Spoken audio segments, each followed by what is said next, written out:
All right. Yes, Dodge, Stellantis has lost their mind. Understandably, this has happened before. In case you guys don't remember, you're not old enough. In the late 1970s, 1980s, Dodge, Chrysler was forced by the government to stop producing V8s as a term of their loan guarantee that they got from the government to stay out of to get out of bankruptcy. Lee Iacocca came in and he did whatever he could do to keep Chrysler going, and we got K cars and the minivan. We got front-wheel drive platforms with 4-cylinder motors. That's what we got for about 20 years at Chrysler. Chrysler had no V8 cars. Only thing they had was trucks with anemic V8s. The 440 was gone, the HEMI was gone, all of that was gone. It was just 318s, occasional 360 in a pickup truck or a van. Now I gotta stop myself right here. Yes, there was a V8 available in the passenger car. It was the M-Body platform. From 82 to 89, you got a 318 V8 in the Chrysler Fifth Avenue, Plymouth Grand Fury, and Dodge Diplomat. But other than that, bone dry.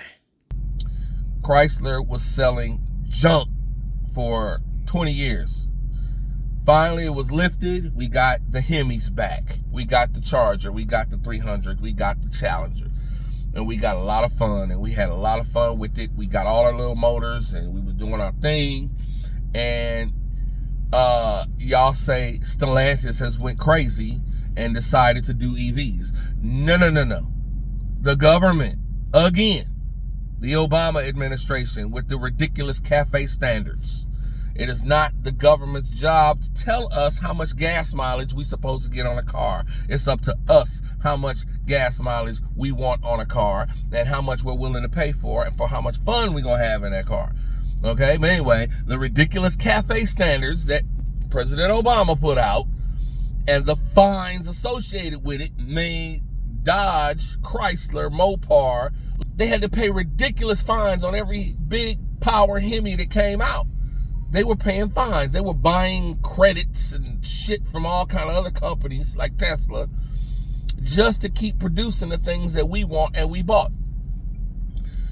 Fine. They did it. They lost a lot of money. It hurt the pocketbook bad. Then Biden comes along and says, now we got to go all EVs. Everybody's going to be, pretty soon, we're not going to make regular gas power cars anymore. We're going to make EVs. Everybody's going to make EVs, and this is how I want it. And then the governors jumped on board, like Governor Newsom jumped on board. Yeah, all EVs by 2030, 2035, all EVs. Now, here Dodge is, again, screwed over by the government, forcing them to do what they should not be allowed to force them to do. Is this a free country or not? Do we have the ability to create products that consumers want? Or do we have to wait for the government to say it's okay?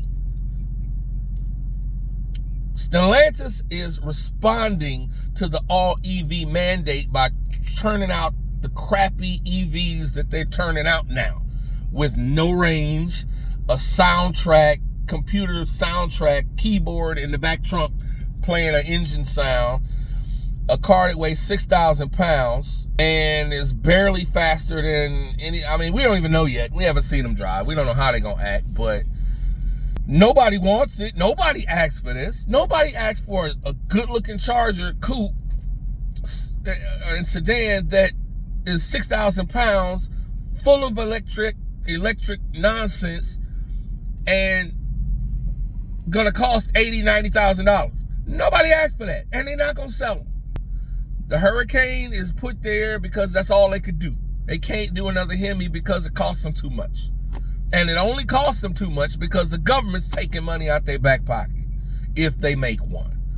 If it was up to us, there will be HEMIs for everybody, plentiful, running all over the country. But no, the government, the Biden government, mind you, needs to do something to the Earth's temperature as if they can, as if that's possible. That's God's purview. But nevertheless, this is not Stellantis offering us crap because they want to.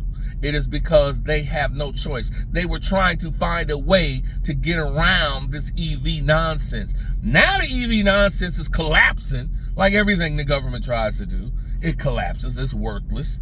It's no good. Nobody's making any money on these EVs. It's all going to have to turn around.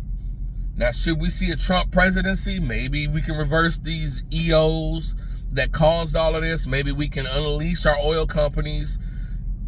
Maybe we can produce gas at a good price, and we can get our HEMIs back. We are consumers. We drive the economy. We tell the makers and manufacturers what we want and what we're willing to pay for it. And it's on them to get their butts in gear and make them. We don't need Joe Blow in Washington, D.C. telling us, no, you can't have it because it's too hot.